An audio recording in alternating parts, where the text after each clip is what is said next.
Hello, welcome to the Imaginary Tavern, and me, Barnaby, the Tavern Keeper, the Game Master for Icewind Dale, Rime of the Frostmaiden, and the Imaginary Tavern, this crazy little venture that I'm going on, which has had quite a lengthy break.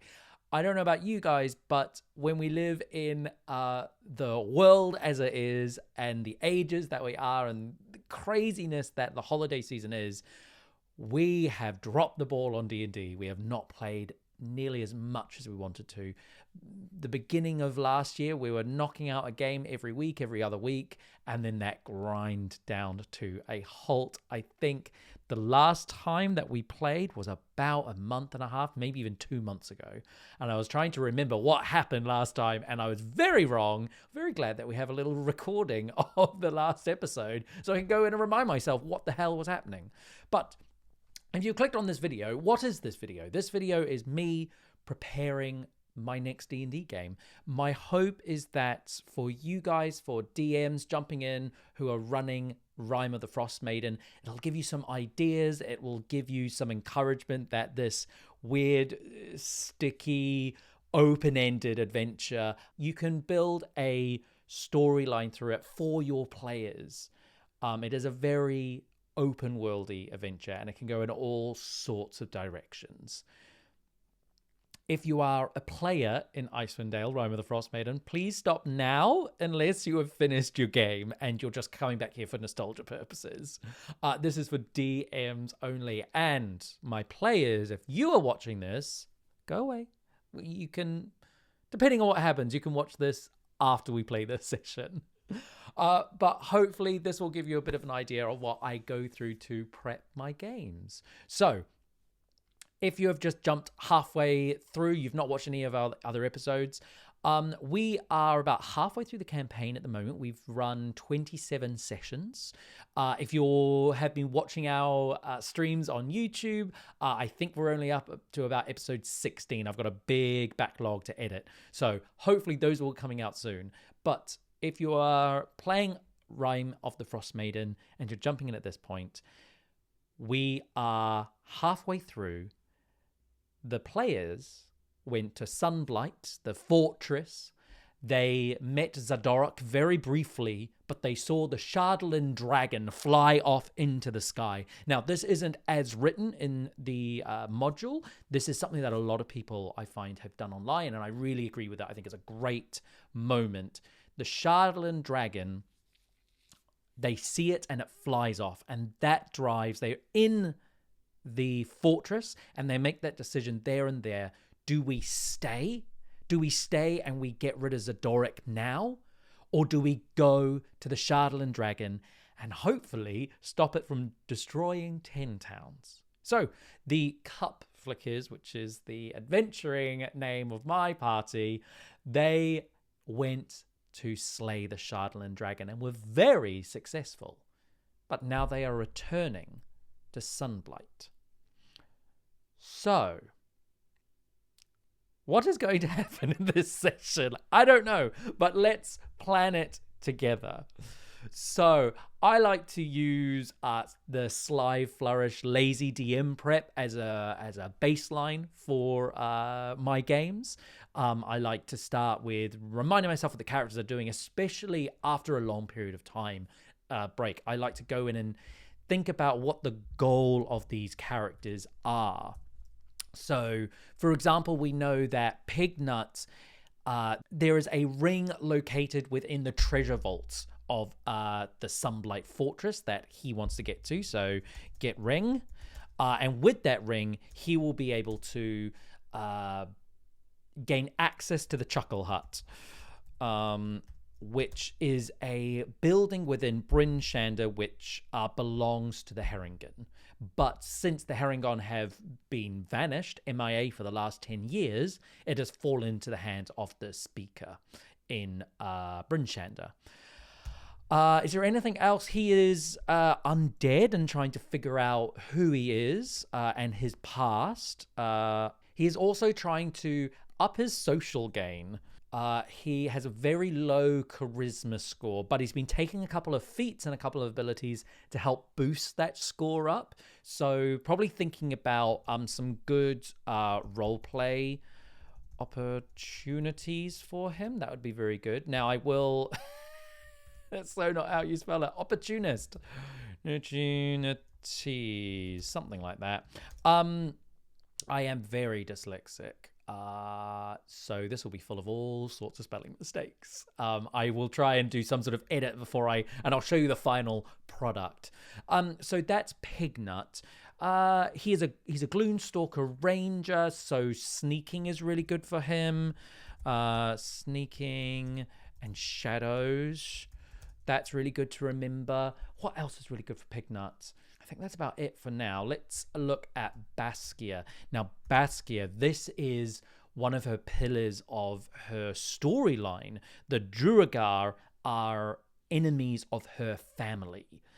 And she traveled to Icewind Dale, discovered that Xardorok and his clan were here.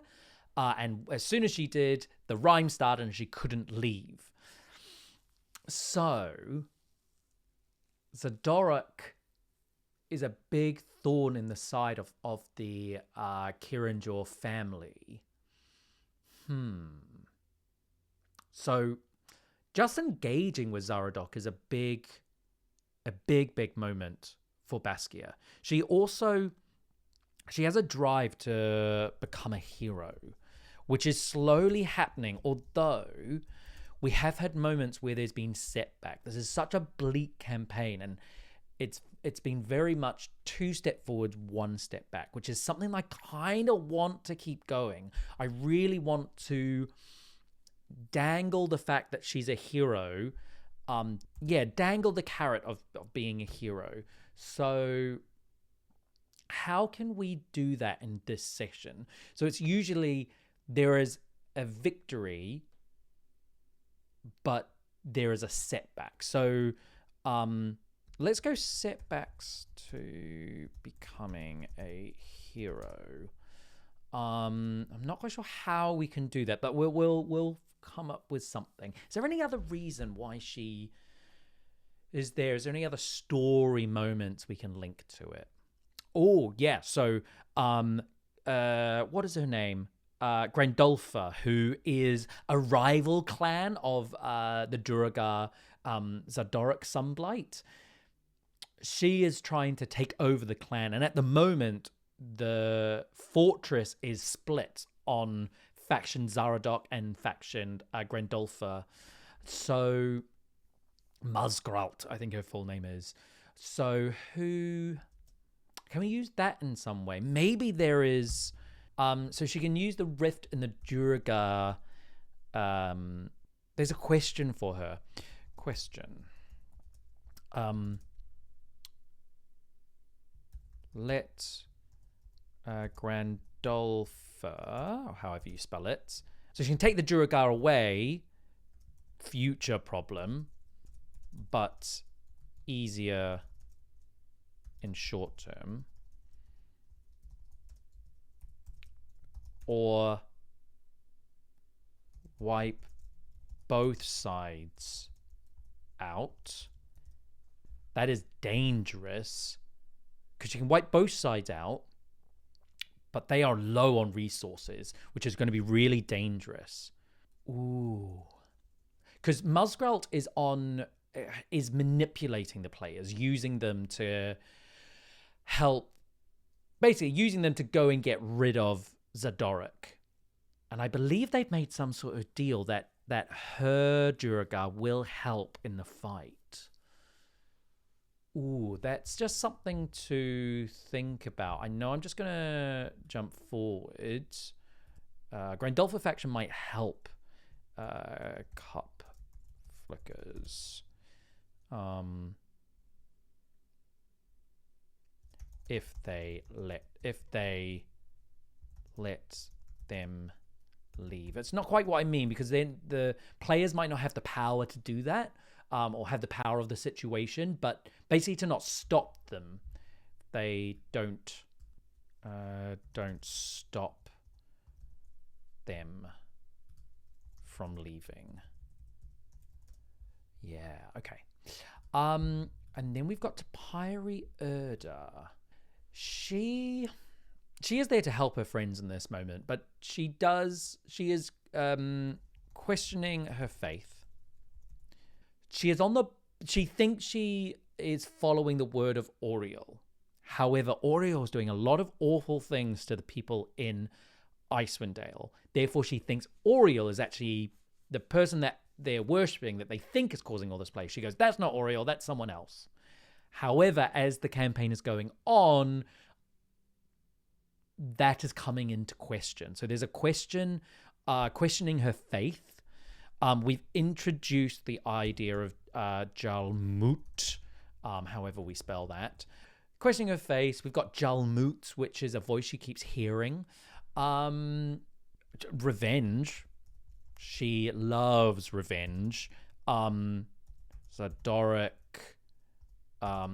captured her sister, I think Stan /Lay, question mark. I'm going to have to look that up for the session. She has two sisters, Stan and Lay, and I just can't remember which one was captured. Their leg was broken. It wasn't nice.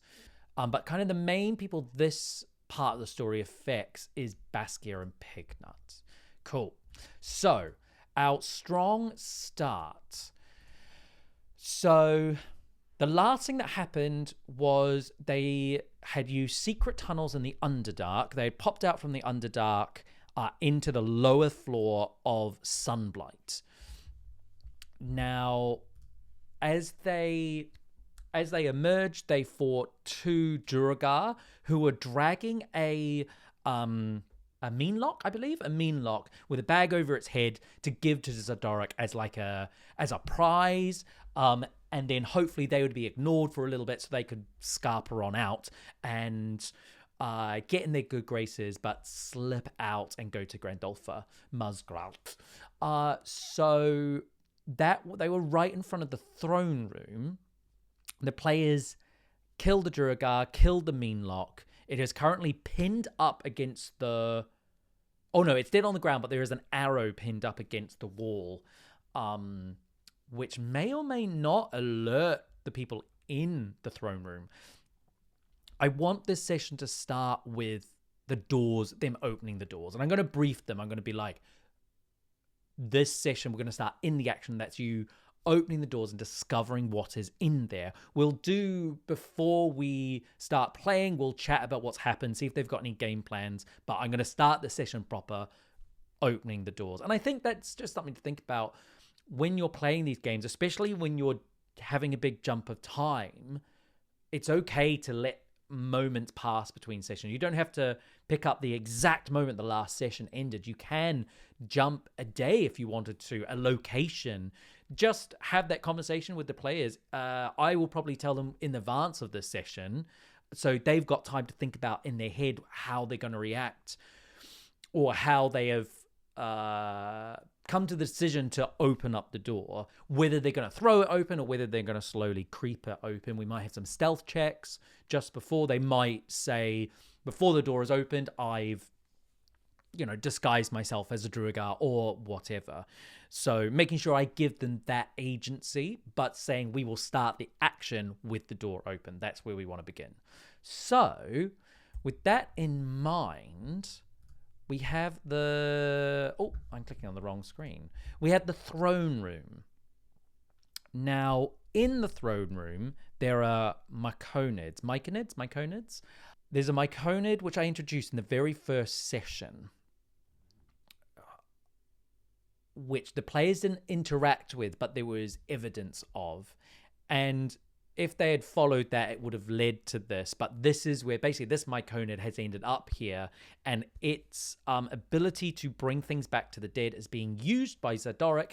And there's some strange creatures. What are they called? Quaggoth. Okay, so there's the Quaggoth, who there's a lead one who is breaking off the limbs of the Myconid and then using that to raise things from the dead. In the book, I believe it's other Quaggoths and they become spores. But I want Xardorok after the falling of the Shardland dragon, and the fact that he is under the influence and the effect of the Shardland dragon, I want him to be pissed, and I want him to be a bit crazed, and I want him to be making dangerous decisions. So what is he doing? And is he in the throne room as well? Do they open the door and is he there? I've kind of set up that he is. But do I want this session to start with the doors opening and them seeing Xardorok? Or do I want to give a little bit of anticipation? Also, do I want the fight with Xardorok to happen in this session? I might not be able to control that, but me planning, is that going to happen? Let's have a little, let's remind ourselves what the book says. So, big arch ceilings, small crackling flames. I am the throne room, yeah. Bipedal fungus creature, spores in the air. Oh, our Myconid sovereign has a name. Pellerota? Pellerota? I'm going to say Pelrota. Let's put that in my notes. This is another thing. I cannot pronounce half of these names. Pelrota. But we'll say it Pelrota because that sounds a bit fantasy. Let's actually put Pelrota in our important Pelrota. Oh, also we have Ms. Harple as well. And Xardorok Sunblight. We'll get to, if you've not engaged with this, if it's helpful in the next episode, I can talk about all of these steps. I'm just going to fill it in now like you know what it is, which may be good, may be bad. So I think, and let's look at the map. It's also good to note that, see, there's Pelrota there. Oh, poor Pelrota. Yeah, arms being torn off, the spores being collected in these jars. So maybe Xardorok has these jars of spores, which he's sort of, he's been tinkering and he's been popping them into, he's been putting them into like syringes, and throughout the fight, he can inject them. So when he's like dying, it gives him a boost. It'll turn into like a 3-wave fight. So they'll get him down to nothing, then he'll boost it, grow again. Maybe he'll become more a bit Myconid. Maybe he'll have more like psychic and manipulating abilities. He'll be able to maybe influence their mind. They all have, the cup flickers have some psionic powers linked to the psi crystal that they found earlier in the adventure, so they can all telepathically talk to each other. Maybe he can influence that network and he can start messing with their mind and start doing really big psychic damage. Oh, this is exciting. Okay, so they're collecting so he can boost himself up. So there's a little like a production line going in. So maybe we see the doors open and we see chained to the middle of the room. We should start writing some of this down before I say it all and I forget. Pelrota is chained. There is Quaggoths collecting spores. So we know that earlier in the adventure that the spores of the Myconid makes everyone go a little bit loopy, and have basically hallucination. We role played at the start that they are a little bit like going on a trip. So we'll maybe bring that into when Xardorok. So we should actually put this in our monsters. Let's put this under... So we've got important NPCs. So these are NPCs that the players might interact with in the session. Then we've got potential monsters. These are the monsters that they're going to fight, potentially. And I can put screenshots of their stats. But what I usually do is I make a couple of generic D&D Beyond. There's the encounters you can make. I make a couple of those before my session. It takes me a couple of minutes. And then I can sort of ad hoc just add things and take things away if I need to. Take a little like go, oh, I need a break just to build this encounter, and then I can do it then. But let's put this, I think it might come into roleplay, so let's pop this in. So we've got myconid spores, in syringes. It's something like that, isn't it? Syringes gives like second life or second chance. Let's have a little look at Xardorok in the monster manual. Where is he? So, oh god, he's not very strong, is he? Well, this is perfect, actually, having these, you can't quite see it on the way the screen capture's gone, but he's got 93 hit points. So I think this adds at least half his hit points back. So let's say each time he does it adds 45 hit points, 45 HP. And I might, depending on how much damage they're doing in the fight, I might ad hoc change that. Once I decide it, I'll keep it the same. But if they're doing a lot of damage, this is really important to know. I'm sort of doing game design right now. I'm designing my encounter, but encounter design doesn't stop when you finish prep. It carries on when you're playing, because this is a big fight. I don't want them to absolutely blitz it, because that won't be fun for me. It won't be fun for the players. They might have a short satisfaction. They might get a little dopamine hit going, yay, we did it. And then we did it in one round. That doesn't feel right. He's meant to be this big. It's meant to be scary. So making sure we give him these abilities. I might give him a legendary action, or maybe he'll have some sort of like adrenaline boosting thing, so he can like save on one saving throw or something. That might be quite fun. Actually, let's give him that. So we'll go like that. Could be quite interesting. So it's not like an instant. I just negate this. It is he gets advantage on it, and let's have them as quite big, chunky syringes poking out of him that will pump in this adrenaline into him. But have those as a chance can destroy the syringes to stop abilities. There we go. Because that gives them an alternative objective. And it means that, Pignut with his bow, he can decide to either go, do I do that damage, or do I try and destroy these things? We might add, an +3 AC. So what's his AC at the moment? He's got an AC of 16. Does that increase? Because that's quite low. These players are doing sort of +7 at the moment. So that means they're going to hit roughly 50% of the time. Because as long as they're rolling over a 10, they're going to hit.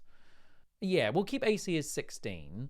But yeah, he's got this invisibility he can do as an action. He can enlarge as an action. I think he'll already be enlarged. I think he'll be just absolutely pissed. He's got range stuff as well, so we might put him up on like a high platform or something, so it's difficult for the players to get to him. That means Baskia as a monk, we'll get them doing some really cool monk stuff to get up there. Pignut will be able to attack from afar, maybe find another like high vantage point.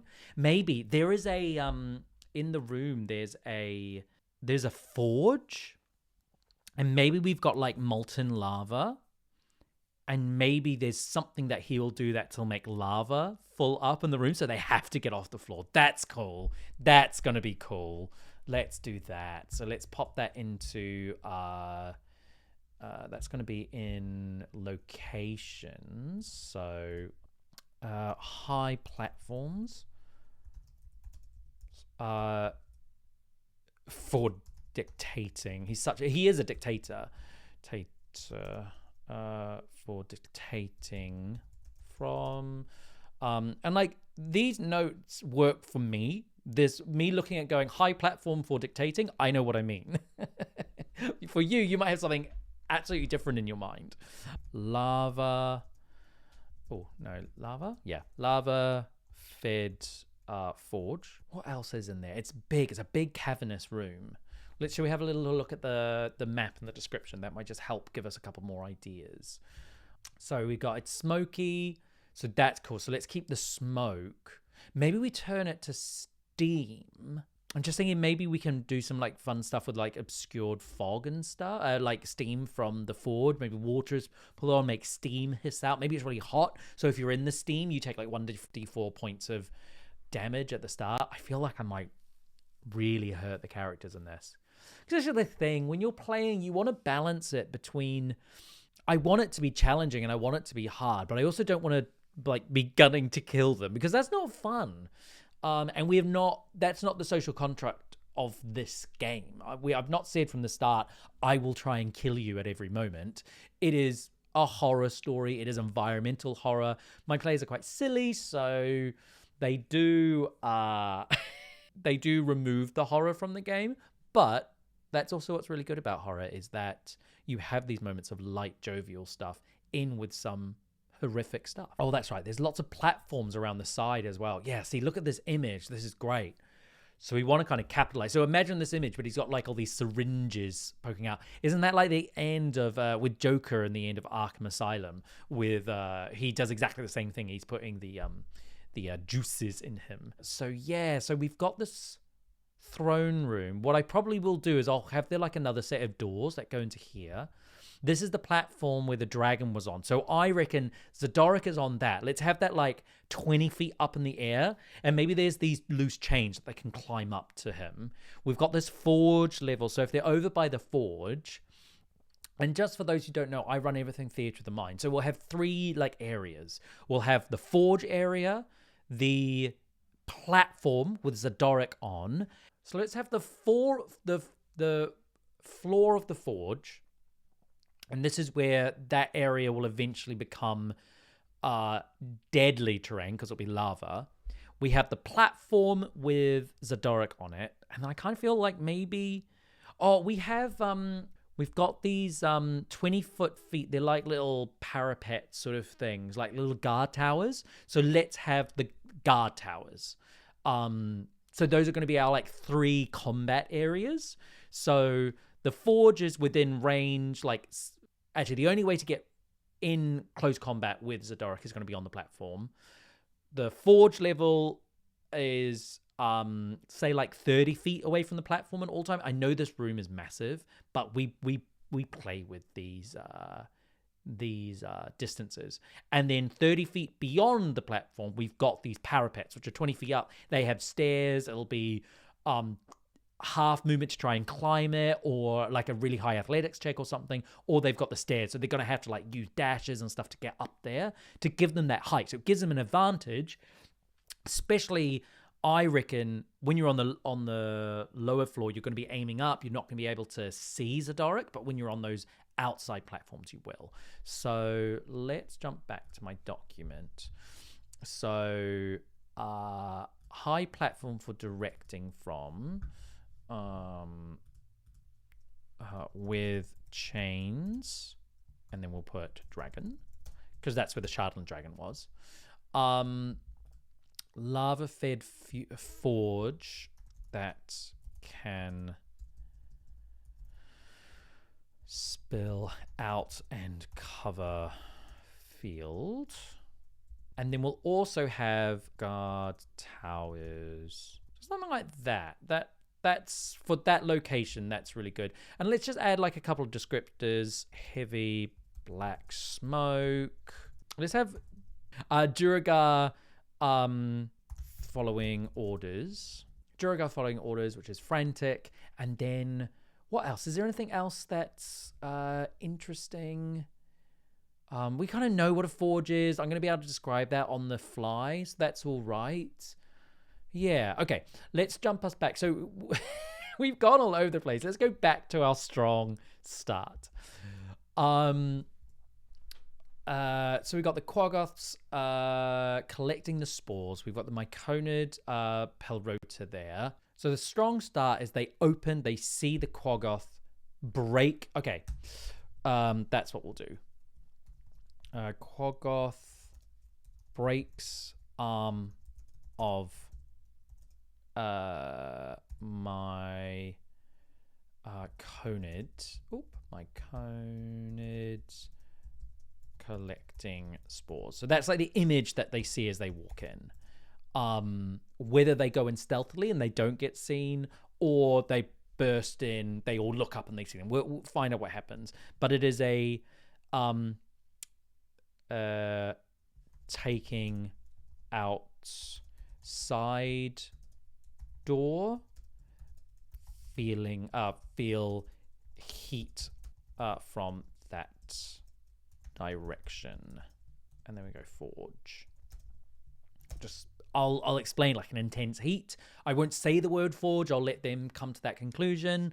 But they'll probably see like smoke and stuff billowing out as well. So I think that's our strong start. That really gives. So that gives them the choice. You know, they might look at that and go nope and go the other direction, which they absolutely can. Or they can try and deal with them. I don't know how. They might try and fight them.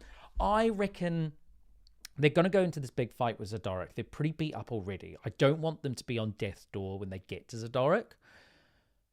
So I probably won't get them to fight them because it's just, they'll probably be saving their resources and it will make it a real long, drawn-out fight. So let's make Quaggoth. We'll cut deals. Why are they not loyal? Like what is in it for them? Because this is really the only place we see the Quaggoths in this adventure. Like I don't think they come up anywhere else that I remember. But why the loyalty? Do you know? You can tell me. What do they want? Let's find out a little bit more about the Quaggoths. Okay, I found the Quaggoths. They speak Undercommon. Okay. Lives in tribes, nocturnal, hunters, have their own language and culture. Oh, they don't like the elves. Interesting. So when elves appeared in the mortal realm, they clashed with the Quaggoths, eventually driving them near to extinction. Only by fleeing to the Underdark did they survive. That makes sense while they're working with Xardorok then. Also, they will hate Baskia. Because Baskia is a pallid elf, who's an elf who hates elves, who grew up underground. Driven to near extinction.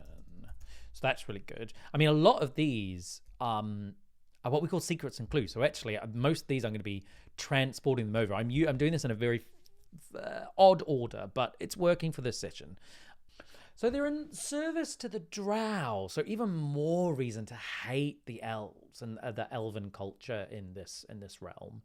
I understand why they would go and side with Xardorok. Xardorok's like, I'm turning Icewind Dale, I'm using this rhyme, we're going to get rid of 10 towns, we're going to finally be able to live above surface. We've been underground for so long, it's always so dark, so we need somewhere to like, I don't know, well, we don't have to live underground anymore. I think the Quaggoths have realized that there is a split in the faction. So it could be possible that the players could convince them like to go with Grandolpha. So maybe it might be rather than, I don't know what they're going to do, but I think driven to near extinction, will cut deals, not loyal to Xardorok, getting the sense, or maybe it's not even getting the sense, it's can see he's crazy. It's not going to work. So the players go like, Grandolpha will take you. They might just go. They might just leave. But if they turn around and choose to fight, I think they will, but will flee when they get kind of bloodied. That is then going to lead them into the big chamber where this big fight is going to happen. They're really gunning for getting rid of him. And I think I need to funnel them down this path. That's where I want this session to go. So maybe this session does end halfway through the fight, or maybe the session ends with the first like injection. That might be a nice end point. So we might sort of drive to that, but we will see we don't know what the players are going to do. So this is all fun hypotheticals, right? So we've got our strong start. So we've got our scenes will be things like deals / fights with the Quaggoths. We'll have saving, losing the Myconid, fighting Xardorok. It's tricky. I don't think it's... Yeah, I think these are the scenes, really. So, Grandolpha faction might help Cup Flickers if... don't stop them from leaving. Yeah, so I think there is a large number of the faction who are like, we're getting out of here. We're just riding this for as long as we can, and then we're out. So other secrets and clues. Pelrota lived in Pignut's burrow. So Pignut used to live in a mine. Kind of made it his burrow and lived there. And was trying to help the veg grow. Oh, that's going to be sweet. Maybe there'll be this like recognition. Maybe Pelrota, let's put this up here. Pelrota reaches to Pignut. Syringes on Xardorok fuel his, I'll say abilities, or like / enhancements. Because they could learn that from the fight, but they could also learn that from Quaggoths or whatever they're called. They're gonna be in a fight, and Xardorok is gonna be pissed. So, like, we need to think of like potentially like these secrets and clues could be things that he could be saying to the players. They already know he wants to take over 10 towns and destroy it. Maybe Xardorok's army plans to take out Kiranjor tribe first. There's something about like the construction of the Shardolin dragon. How did he know? Like, oh, because he's been talking to this devil Levistus, who he thinks is to this, but it's been coming from this priest. I think it's a little bit too much, to be honest. I think myself and my players might sort of go over this, but it's good to know, like, his priest, who is now dead, priest speaks to, what's the name? Priest Clondorn. He's imitating someone. Oh, so it's just Asmodeus who's manipulated, but we've been pretending it's Levistus, haven't we? It's Deep Dura. Yeah, so he believes the priest is Deep Dura. That's Priest Condor speaks to Deep Dora. Like Dora the Explorer? No. Dura, who told him to use the Shardolin to destroy 10 towns. But then that is a lie. And the players know this because the priest was a devil in disguise, which is dead. And it's a Levistus. So I just remember what I'm talking about. Oh, this is so hard. So the idea is you get 10 secrets and clues. These are things that can appear at any point during this session. You might use all of them. You might use only half of them. But they're just to give you points. I often go back to the midway through session. I'm like, I don't know what information, especially if they start talking to a guard or something, they try and get information. I'm like, I don't know what to tell them. They've got to learn something to move the adventure forward. You go to your secrets and clues going, this is what they need to know this session. They know, and this is actually something that might be Xardorok's this is going to be more of a reminder to the players, and that's what this is used for as well. Xardorok's, that's not how you spell it. Xardorok's hand is needed to open the vault. I think there's like codes and stuff that they can find in here, but we're definitely going to streamline that. I don't think they're going to get to the vault today, but what if they do? Grandolpha's allies want to get into the treasure vault. Is there something I can do?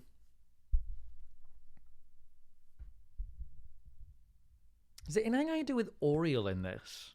Because Oriel's kind of all separate from this. This doesn't really link back to her. She's kind of I feel like she's just kind of letting it happen because it's more like awfulness for Tin Towns, which is kind of all she really wants. She just wants to bring the darkness. She wants to bring... Actually, that's not true. I need to go back and remind myself of Oriel's principles. It's been a while. I think I might leave it there. We'll come back to see if there's anything else. So we've got fantastic locations. We got the high platforms, the chains. The other location is the throne room. So we've got spores, chained, Myconid. I'm kind of repeating myself here, so I'm not really going to put too much effort on this. Oh, there's a creepy throne in here. Throne made. Let's make it of Shardolin. God, I think I've spelt that 3 different ways. Scythe throne. Oh, and I spelt throne wrong as well. And then something happens when you sit on the throne. Maybe if they touch it, something will happen. Whiz save, then flash of the city under the ice. That will be cool. Right. I want to zoom through the rest of this because my prep is coming up to just under an hour, and I tried to actually do this in about half that time. I think it's because I'm chatting with you guys as well. This is kind of how long the video is. Well, this video should be under an hour, hopefully. I'm trying to aim for half an hour. We'll see what happens. So, Pelrota speaks via images in the mind. Family oriented. I think that's really important. They've got Miss Harple with them. So Miss Harple is helping them in hope for a return of favor. So what do I want to say about her? Like what do I need to remember, which is important? And also like her voice and stuff. Like she speaks a little bit like this. It's just I remember. So Miss Harple, I've got that in my mind. She's Miss Harple. She's a necromancer. Ooh, so we'll know about spores. So if the players come to her, she's someone who will know it. Reminds them they will owe her. So like, especially if she gets like really damaged or something, that she'll like come in and she'll be like, like you owe me big time for this, or like this favor is getting bigger and bigger, things like that. That would be cool. And the Quagga self-preservation. Okay, perfect. The monsters, outside of this video, I will set up some encounters, so that's fine. In terms of potential treasure, so the treasure is going to be, I think if we get to the vault, I really doubt we will. I'm going to have to take a little break and think about that. I think finding the vault is going to be so I know that our sessions run for about 2.5 hours. Because we do quite short ones, especially when we're aiming to get this up to weekly records again. We just do like a 2.5 hour session. And I think because we're not played for a while, it will be quite short because we'll be chatting so much just because we're catching up. So I think there's not going to be any potential treasure in this one.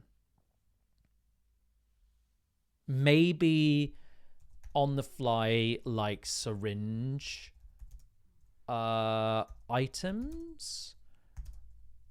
That could be really interesting. So maybe I might make something up on the fly, like health or like... Yeah, there's like AC boost for short time.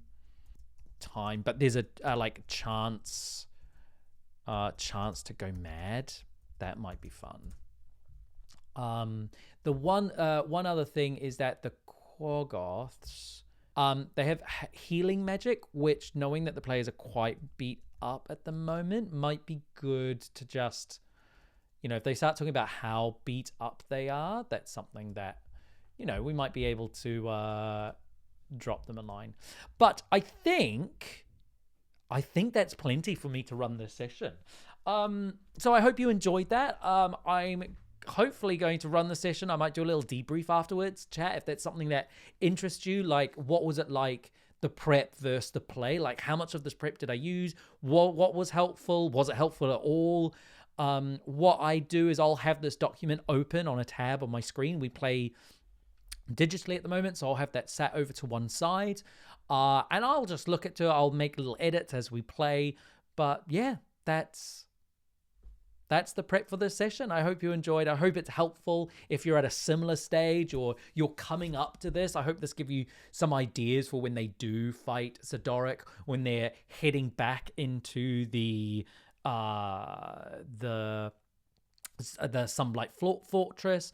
I think the one other thing that I'll do as part of my prep is, in bed, probably the night before, I'll just flick through the lower level. So I will just look at they're entering into X16, so I'll probably just like refresh myself with things in here. I might make a few notes. I might add a little bit more to this document, but I think I know enough that their goal is quite they're quite tunneled in their goal at the moment. I'm not expecting them to go wildly off piece, so I don't feel like I need to prep much around this goal at the moment. But yeah, that has been the first one of these prep sessions. So I hope you really enjoyed it. I hope you find this helpful. And if you're running Icewind Dale, let me know in the comments, how's it going? Where are you up to? Are we has this magically happened and we're all at the same spot, all at the same time? What are you doing in Icewind Dale? Let me know. Have a good one, guys.